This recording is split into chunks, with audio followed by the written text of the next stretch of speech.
G'day, it's Simon and James at a massive Southeast Cars and Coffee. You know, I thought that this week was going to be quiet after we had our Toys and Marines last week, but the cars are rolling in. We got so much going on. What have you seen, James? It is a huge day today. Behind us, we have the KTM Expo. We have an insane 911R that was brought out by a long-term friend of yours, good family friend of ours, 992 Touring Pistas, a Gunther Werks Porsche. The quality of cars is so good today. Not to mention we have two 6x6 Brabus G-Wagons rolling in. It is a mental day. What have you seen? Yeah, we got the guys from GMC Laguna Niguel who have brought in one of the new Sierras, the new electric Sierras, and also the new electric Hummer, which is pretty cool, and a really cool simulator as well. And I saw this car sneaking through and I'm going, what's that? And I grabbed somebody on the two-way. I said, whatever that is, I think it's a Lancia. Go and grab that. And apparently these people have got this Lancia. They've just partially restored in Italy, brought over here. Super cool. Awesome. Hey, don't forget, if you're coming to Southeast Cars and Coffee, please remember, respect our rules. No speeding, no revving, no burnouts. That includes on the streets of San Clemente and getting on off those freeways. Mate, there's a ton to see. Let's go for a walk and check some stuff out. Let's do it. Starting off the exotics are strong with a KTM Expo here this morning at Southeast Cars and Coffee. Undoubtedly one of the craziest track cars that we have ever seen here. You can see this massive clamshell that comes out so that the two passengers can get inside. You see this awesome steering wheel, tons of carbon fiber. This has the 2.5 liter 5-cylinder engine native to the Audi RS3, so you know this thing absolutely moves. I want to say this thing's probably about $250,000, makes about 350 horsepower, and is an absolute rocket on the track. Here we have a very special car. This belongs to a gentleman named Scott, who has been a long-term supporter of Southeast Cars and Coffee. Very cool to introduce his brand new 911R. This, to the untrained eye, might just look like a normal 911 991.1 GT3. Here we have a normal one next to it. However, this is the original Touring, the wingless GT3. Absolutely stunning. You can tell the difference between the 911R and the GT3 because it has that cool twin stripe down the middle. Of course, comes native with the 6-speed manual, the houndstooth interior, the 911R badge, and of course the wingless look on the back, which is such a cool look on these cars. I mean, the success of this and, you know, the demand for this obviously was pretty serious because you have since had the 992 Touring, the 991.2 Touring, and, you know, seeing this thing in person is just so cool. Very nice.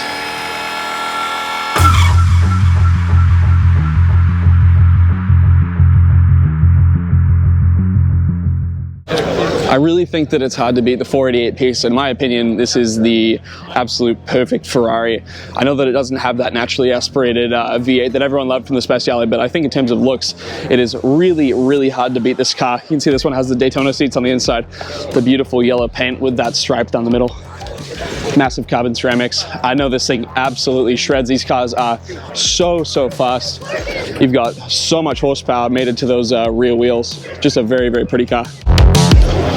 Now, this is a car that you don't see every day, the 997 GT3 RS. I've never seen one in this configuration before. The orange is just absolutely beautiful on here. You can tell he's done a little bit of work to it as well. You have that really cool carbon fiber deck lid on the back. This is the spoiler here. Of course, made into that 6-speed manual that everyone got these GT3 RSs with. In my opinion, the only way you should have been able to get the GT3 RS. What a pretty car. Starting the second part of this exotics row off very strong with the brand new 992.2 911. This thing is so cool. I think this is the China gray that you get on this car. I've never seen one in this color before. We had that light blue one a couple weeks back, but this one is absolutely stunning. You can see the Bordeaux interior on the inside as well. Very pretty Alcantara steering wheel. I've heard that these things are absolute missiles. Very cool.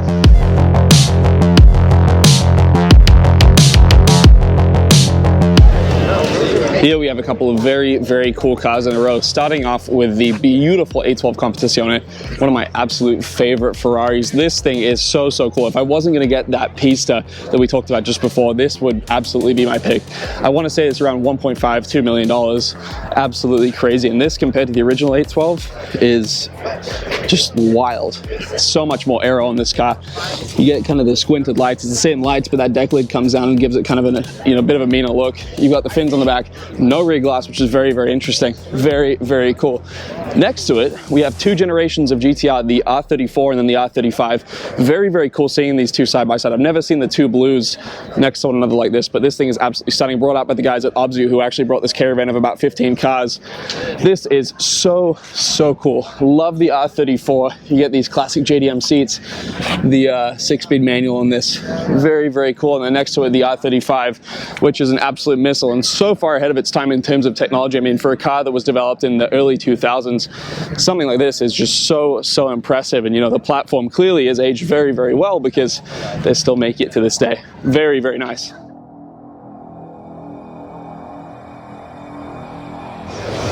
And then finishing off this row, we're saving a little bit of space for these 2 Brabus 6x6s that are coming in. But what a way to end this off this morning. Oh my God, Gunther Werks. I believe this is the 993 edition of this car. This is absolutely stunning. Dry carbon on this car, the beautiful metallic orange finish on the outside. You have a cognac and cream interior. You can see you've got the cream with that brown leather down the bottom. So, so pretty. What a phenomenal job the guys at Gunther Werks have done of this car. Very, very cool.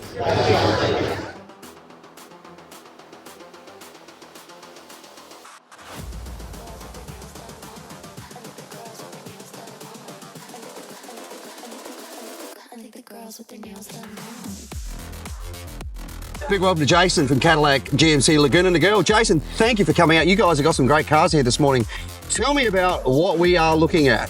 Well, right here we have the Hummer EV 2025. This is the Omega edition, which, you know, comes with a lot of bells and whistles, but it has amazing suspension wheel package. T-tops come off, and it's kind of the premier, highest trim Hummer that GMC makes. There's some really nice little finishes in here, like all of these sort of like metallic finishes on the trims and everything. It's a really good combination of colors and textures, and the cool thing is it's not trying to be the old Hummer, right? Correct. Completely different demographic, different market, but it's still got that kind of rugged appeal of the vehicle. Absolutely. And over the other side, we have, and this, I must admit, this is my first time seeing this. By the way, great bringing out the simulator that's here. Thank you. Yeah. Everybody's having a good time with that. Crowd.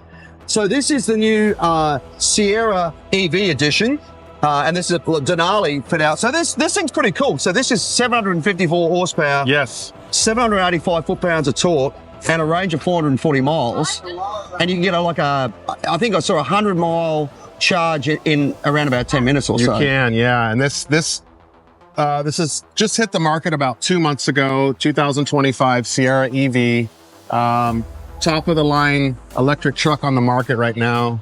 Towing capacity, I mean, it's as good as any probably Sierra 1500 or Silverado truck. You can tow pretty much anything with this truck. Well, that's the nice thing about electric motors. There's instant torque. They will tow.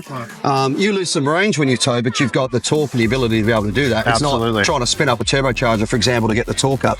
Really lovely finishes again. The badge, the way this is raised in here in this sort of wooden finish. And when you look at this, I don't know if this is real wood, but it has a texture feel of wood. Beautiful, beautiful fit and trim interior. This is the Denali, which is really the only thing out. It's like I said, top of the line, highest trim, beautiful truck, big screen in the middle. Yep. Honestly, this is one of the nicest vehicles I've ever driven, and I've driven a lot of vehicles. Yeah, I mean, effectively it's like an electric Escalade. It's in that same sort of class. And might I add, unlike some other electric trucks that are getting a lot of attention at the moment, A, it still looks like a truck, and B, it still has a bed in the back, which is a standard style bed as well. Correct. I would drive this. I would use this not only as my daily driver, but I would use this as my work truck and have no fear at all of basically throwing a trailer in the back of this and loading several thousand pounds. Like you said, full size bed. We got some stuff in the back here. But and it's got that great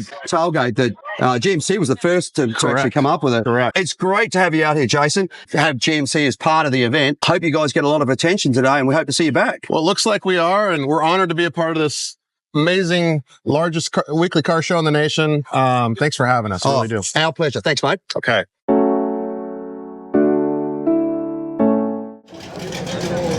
I mentioned during the introduction that I saw this beautiful little car roll in as I was standing back, and I looked at it and I went, somebody grab that, bring it out the front. I think that's a Lancia, and sure enough, it is a Lancia. They're just great Italian cars from this era. These days, there are still great Italian cars, don't get me wrong, but there was a time when all of these brands had their own identity, their own look, feel, loyalty, and Lancia certainly had that. You know, those grand days of the older Ferraris and the Alfa Romeos and the Lancias. It's a beautiful car. There's some interconnection between a lot of those companies back in Italy, but just the way you look at this, it does not look like any American-built car, just the way it's designed, this familiarity with other Italian cars of the era. But, you know, down in here, there's something pretty that's shared between a lot of those brands, Pininfarina. Just wonderful, wonderful stylists. Oh, thank you so much. A gentleman here just said, feel free to open the door. Look at the side of this thing, and the Italians they just did things beautifully. You know, when you look at this wonderful patinaed leather, wonderful leather door trims, wonderful instrumentation with Italian obviously writing, the amps, the oil pressure, the aqua, so water temperature, and then fuel. Just beautiful, beautiful car. The tachometer on the right hand side, and then the linear speedo. These side switches, just so many things that separate Italian cars from other cars at the time. Just wonderful. I can walk around this and just continue. The more you look at it, the more you see little things that are just wonderful styles. A Lavia 1.8. So who owns this car? You own this car. Wonderful. Well, we're going to have a chat about it because I think it's a pretty interesting little thing. So what is your name, sorry? It's George. George. I saw this thing come in and it caught my eye off in the distance, and I said to our volunteers on the radio, somebody go and find that. I think that's a Lancia. It's a beautiful car. When our volunteer came back, I believe it was John, he said that you actually bought this car in Italy and did some restoration over there. Is that correct? The car was originally my father-in-law's. Oh, was it really? And he did all the restoration himself. In Italy? In Italy. Right. And the car arrived here in September of this year. Right. My wife is the first daughter to receive one of the old cars of her father. Wow. And so it got here in September. It's a 1964 Lancia Flavia. So how long had he owned it? Was it a recent acquisition, or he owned it? No, he restored this in the 80s. Did he really? Yes. Wow. It is just beautiful, all the lines. So he owned the car in Italy. I just have, having spent time driving around Italy, those beautiful windy roads and areas like the Cinque Terre and Portofino and places like that, I just have visions of this thing tearing along a windy Italian road, and it's a beautiful touring car. Yeah, it really is. It really is. So, do you know the distant history of the car, like where it was first sold or anything like that? Its life was in Rome. In Rome? In Rome. It had 2 previous owners, both that probably babied it. It was in pretty good shape when my father-in-law found it, but it did need to be mechanically restored. Right. And a new paint job, which was done. And then my mother-in-law sewed the upholstery. It is the original upholstery. Oh, wow, that's incredible. It needs a little bit of sewing, as you can see in the driver's seat now, so we're going to take care of that. But it's all original. The only thing he added was the seat belts that you see. Yes, yeah.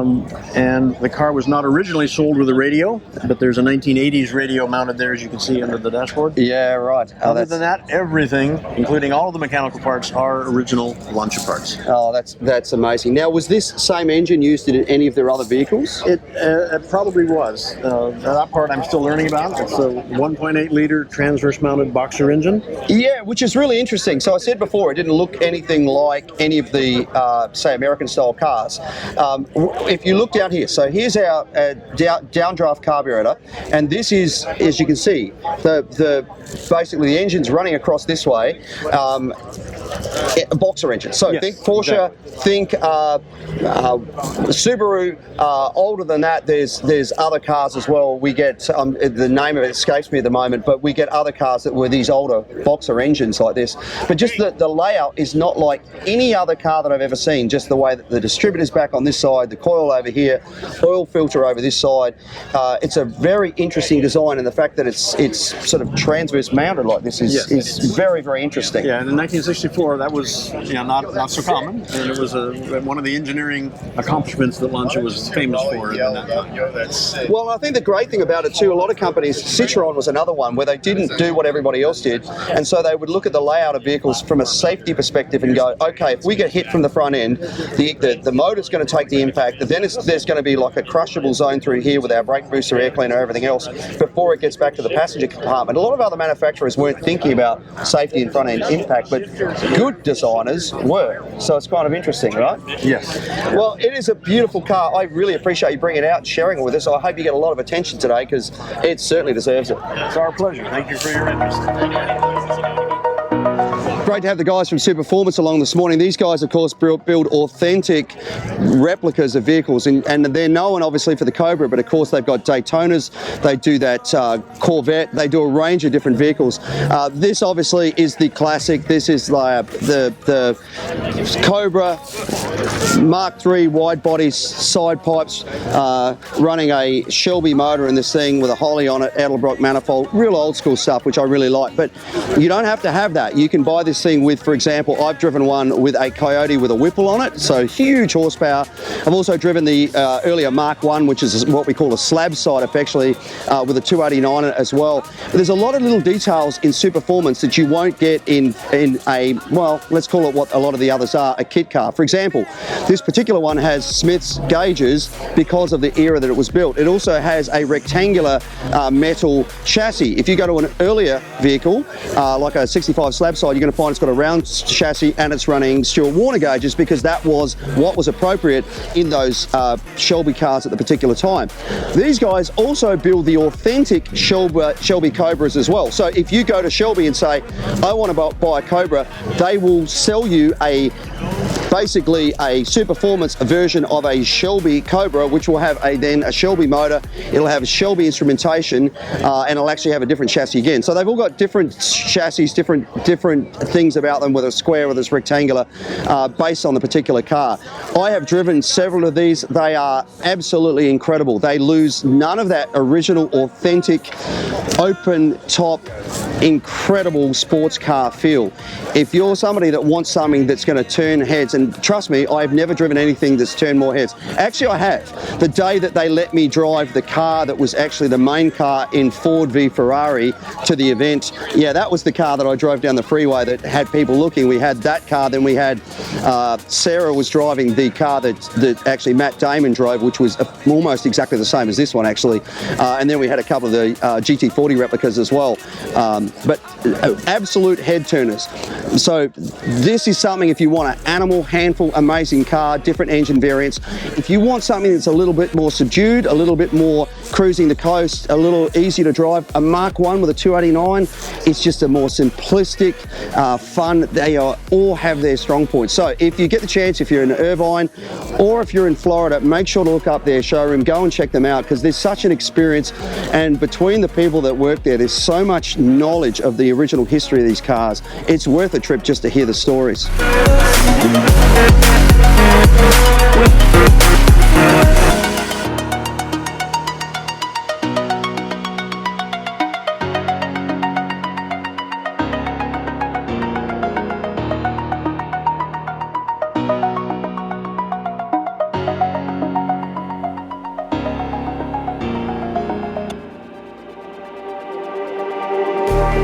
Just like the street lights lit this town, like a fire in a blaze, gotta burn it down. Can't be afraid to leave this out.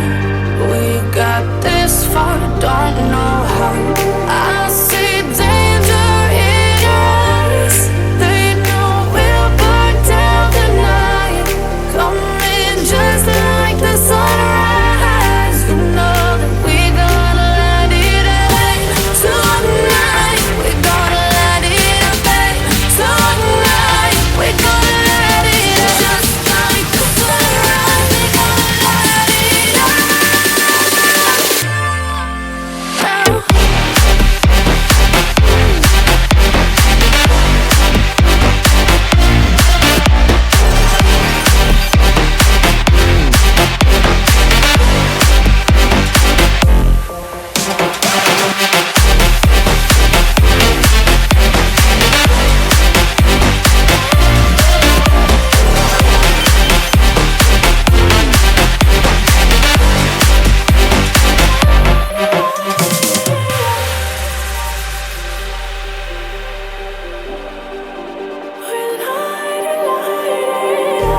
just like a spark that's breaking out.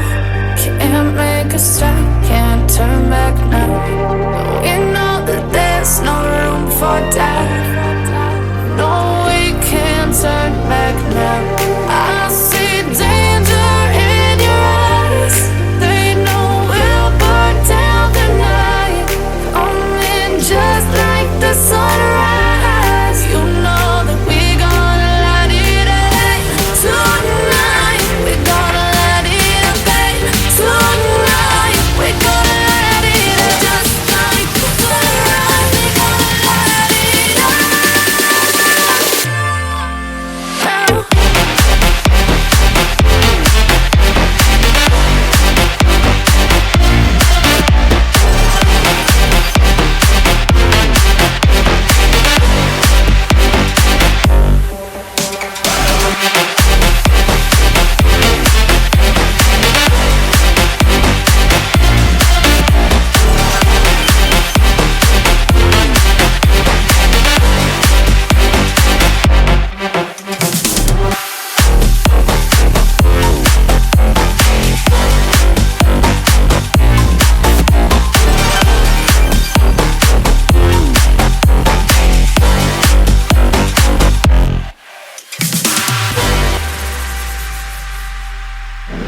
That is it for a very busy South OC Cars and Coffee. Thank you guys so much for coming out, and a massive thank you as well to Laguna Niguel GMC for bringing out that crazy sim rig. I think everyone loved it this morning. Please remember, if you're coming to South OC Cars and Coffee, respect our rules: no revving, no speeding, no burnouts. That includes on the property, through the streets of San Clemente, and then getting on and up those freeways.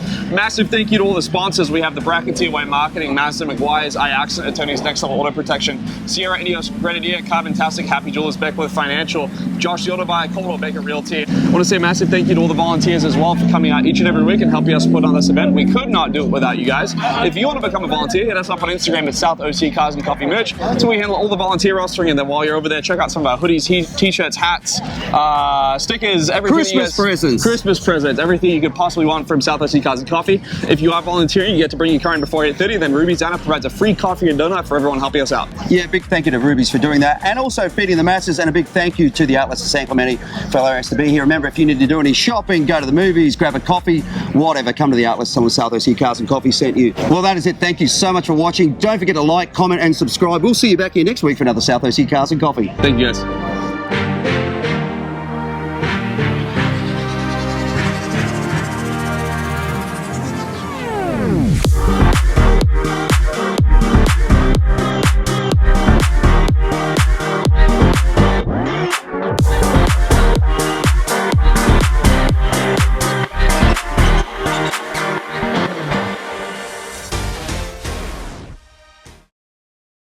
Well, that is it. Thank you so much for well, that is it. Thank you so much. Take three. Well, that is it. Thank you so much for watching. Don't forget to like, follow, and like, comment, subscribe. We'll see sorry. Like, comment, subscribe. Okay. Well, that is it. Okay.